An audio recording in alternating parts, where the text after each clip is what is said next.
Hi everyone. I'm Julia, and I've got my own story to tell. You've probably heard a lot about difficult mothers-in-law. Well, I had one too. But in a strange way, I ended up being really thankful for her.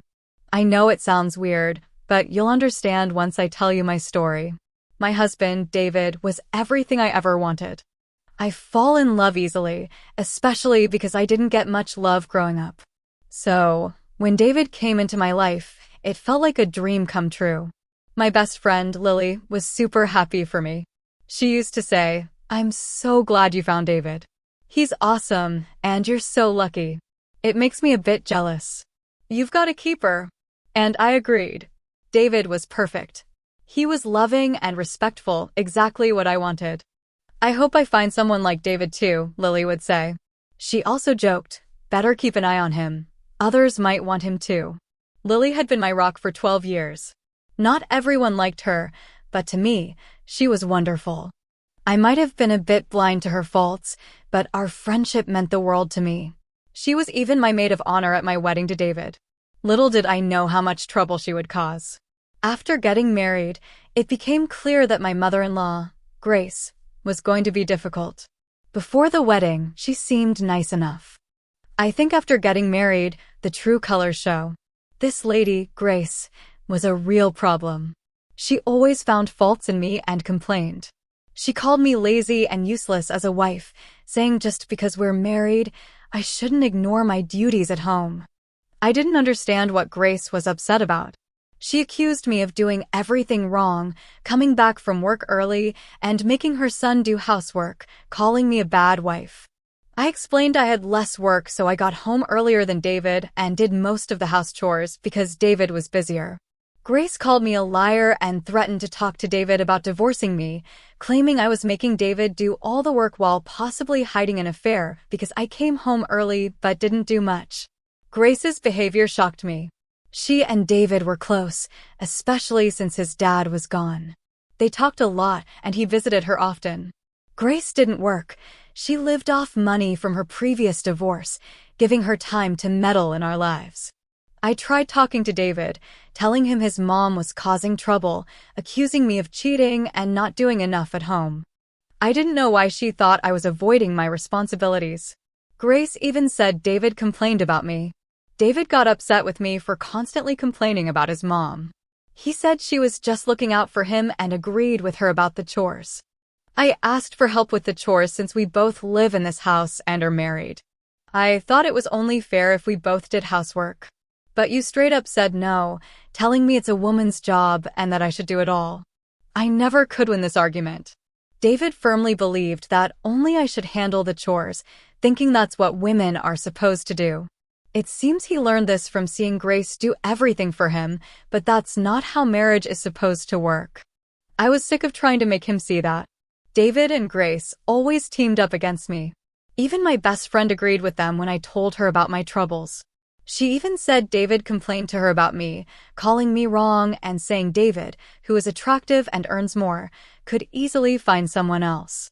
She told me I needed to do more to keep him happy because his mom had a reason to worry about me. "What are you talking about, Lily?" I asked. "Yes, he makes more money, but I also pay for things around here. Doing chores should be a team effort. What he wants is not fair." But she called me selfish and said I didn't know how to take care of my husband. I would have made more effort to keep his mom happy. Now I understand why your own parents didn't pay much attention to you. You're very selfish. How can you say such mean things, Lily? That's really hurtful. But I'm just telling you the truth, Julia. If you know what's good for you, you need to drop your silly beliefs and start pampering your husband before he leaves you for someone else. Lily's words were painful. She stuck to her opinion even when Grace started acting worse. For some reason, Grace thought I was being unfaithful to David. She believed her son was too good for me and that I was using him. Grace tried to make me look guilty of something I hadn't done. David often believed her, thinking her worries were justified. It all came down to me wanting to spend more time at home and asking David to help with the chores. Grace's suspicion that I was having an affair grew. She tried to convince David that I was unfaithful, saying, "David, you have to listen. Your wife is home too much. Who knows what she's doing?" She might have married you for your money and could be seeing someone else.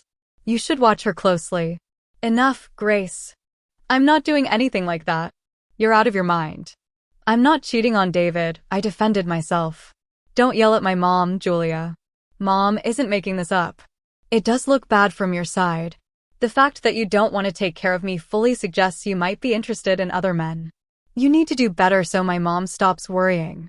Feeling like I was losing my mind was an understatement. Everywhere I turned, accusations were being hurled at me, and to make matters worse, Lily wasn't offering any support. Alone and drowning in my misery, it was as though I was being punished for crimes I hadn't committed. The thought of taking drastic steps crossed my mind more than once during this ordeal. However, in the midst of this chaos, I stumbled upon something shocking, something that turned my world upside down. While tidying up one day, I discovered a hidden spy camera in my bedroom. The sight of it sent chills down my spine, and I quickly removed it. This camera, powered by batteries and equipped with a memory card, seemed like something out of a spy movie. Driven by a mix of fear and curiosity, I decided to see for myself who was behind this invasion of my privacy. Plugging the memory card into my laptop, I braced myself for what I might find. To my utter disbelief, the footage revealed Isabel setting up the camera. It seemed she thought she had concealed it well.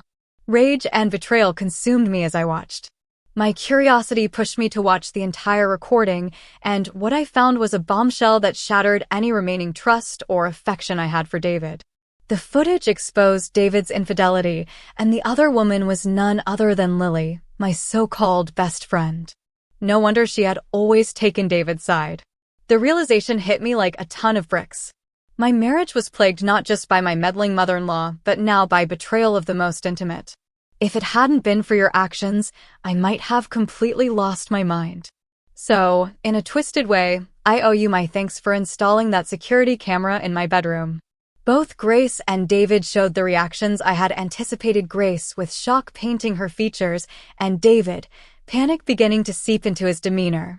It was exactly what I expected, Grace squirming uncomfortably, and David, a look of worry etched across his face. The stage was set, and it was time for me to unveil the truths, one shocking revelation at a time. Mom, what is Julia talking about? Did you put security cameras in our room? David's voice broke the tense silence. Grace's immediate denial was predictable. I swear, David, I have no clue what she's on about. Your wife has it in for me. She's convinced I was digging for dirt to make you leave her. She's fabricating all this to tarnish my reputation. I couldn't help but respond, Grace, you have no need to tarnish your image. What you've done has ironically done me a favor. It spared me years entangled in betrayal. And just so you know, denying it is pointless. The camera caught you trying to set it up. It seems you forgot that the memory card could reveal who accessed the footage. Realization dawned on Grace's face then. The possibility that the camera had captured her in the act of setting it up hadn't occurred to her. When she grasped the situation, she scrambled to mitigate the damage, but she was blissfully unaware of the magnitude of her actions. David, sensing the impending fallout, looked like he was bracing for impact. David, listen to me. Yes, I did place the camera in your bedroom, Grace finally confessed, a desperate plea in her voice, hoping to control the narrative. But the damage was done, and the truth was out in the open.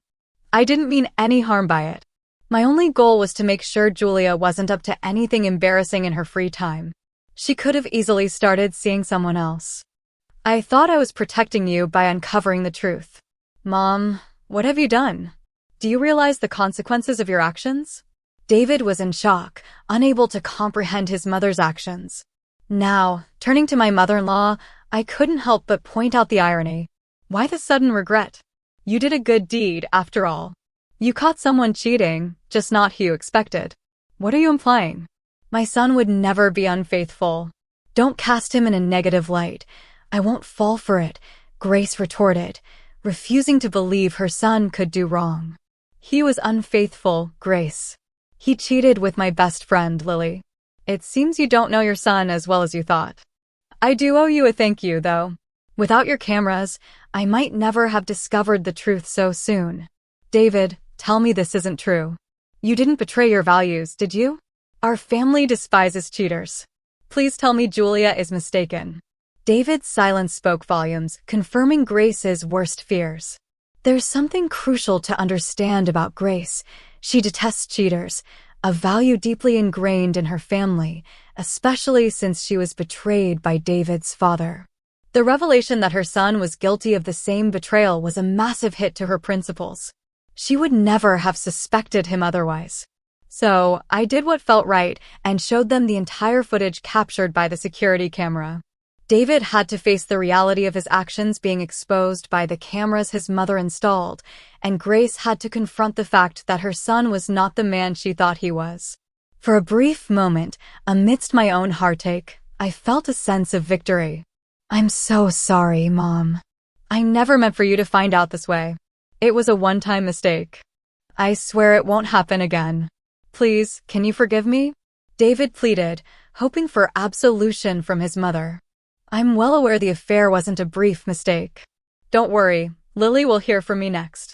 Once I've dealt with you, David, you'll be hearing from my lawyer. I've already started the process for a divorce. No, Julia, please, hear me out. We're great together. This doesn't have to end us. We can try counseling. I'm ready to do whatever it takes. David, no amount of talking or counseling can change what you've done. You've hurt me deeply, cheating on me in the most hurtful way. Lily shares the blame, but that doesn't make you any less guilty. You both crossed a line, but I refuse to stick around and watch. I've made up my mind about the divorce. And Grace, expect legal action for your invasion of my privacy. Mom, this mess is on you. You crossed a line spying on us. What you did is unforgivable, and now it's torn my marriage apart. Don't point fingers at me, David. You're the one who cheated. I might have broken the law, but it was to save you from more pain. How was I to know my son would turn out to be so untrustworthy? I might end up facing charges because I wanted to protect you.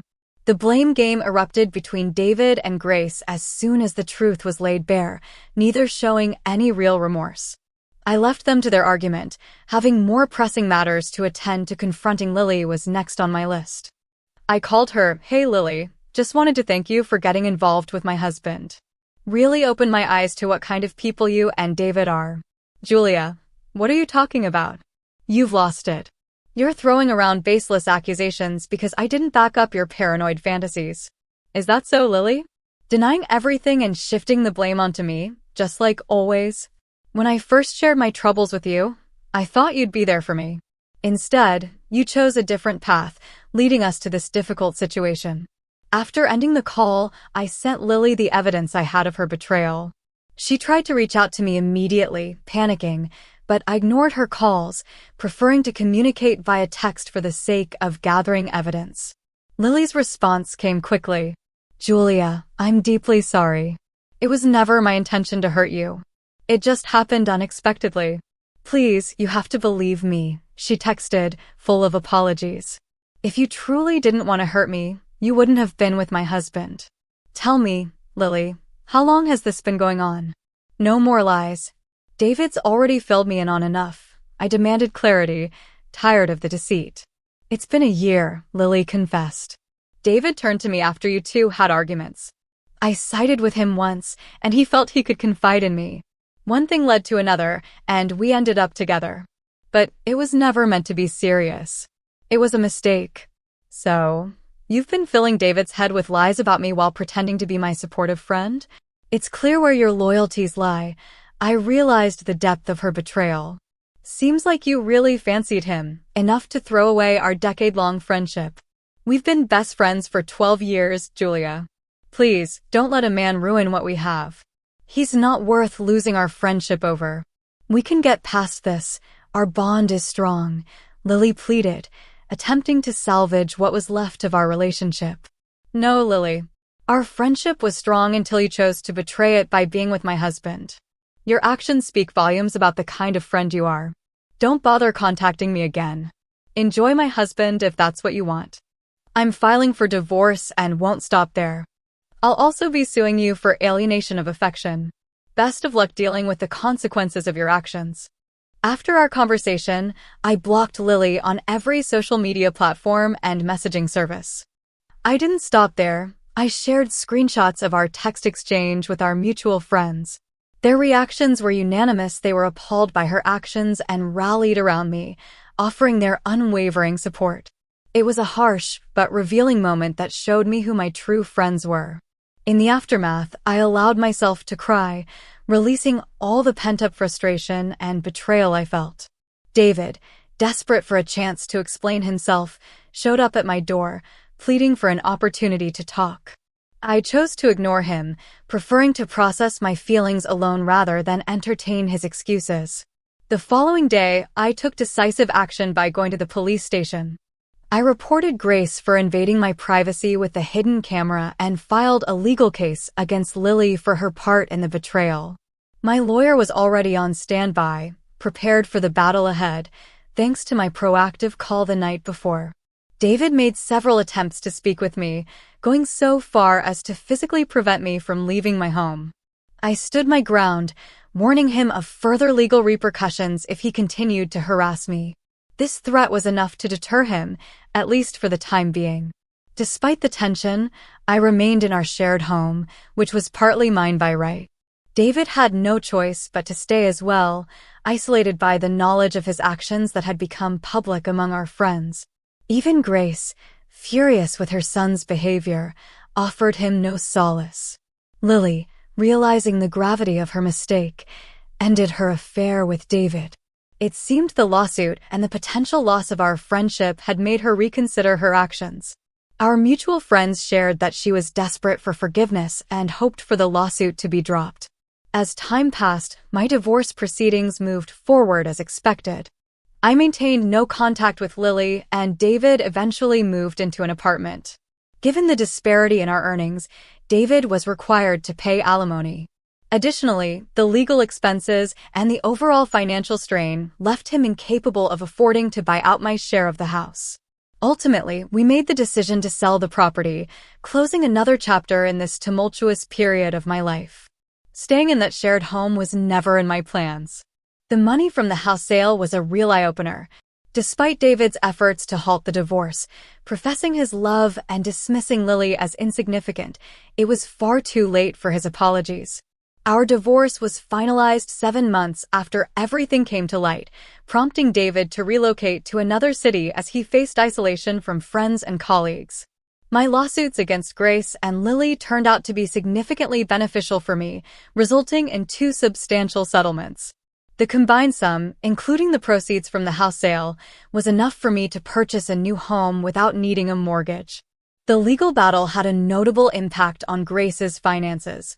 I accepted her settlement offer, finding it more advantageous than pursuing criminal charges. It was a strategic choice that worked out in my favor. Lily, as per the court's decision, was required to compensate me financially, which led her to deplete her savings. The judgment and the community's response effectively ostracized her. Strapped for cash and with limited job opportunities, Lily remained in the city, finding employment at the local Walmart. Encountering her occasionally serves as a reminder of the consequences of her actions. Seeing the repercussions of their choices unfold brought a sense of poetic justice. As for myself, I've been relishing my independence and the peace that comes with living alone. This period has allowed me to focus on personal growth and happiness without rushing into any new relationships. I'm taking life one day at a time, enjoying the freedom and the lessons learned from the ordeal.